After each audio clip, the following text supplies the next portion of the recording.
يا أمي أقطف دوما أحلى الزهر، سار تعطر كل البيت تنتظر قدومك يا أمي. أعوذ بالله من الشيطان الرجيم. بسم الله الرحمن الرحيم. الحمد لله رب العالمين الرحمن الرحيم مالك يوم الدين.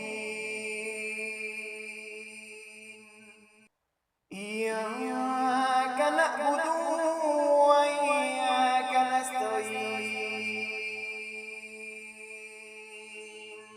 اهدنا الصراط المستقيم،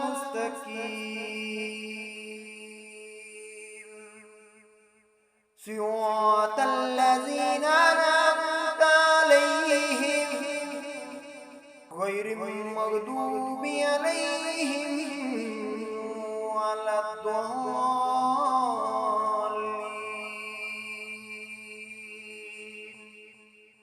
آمين.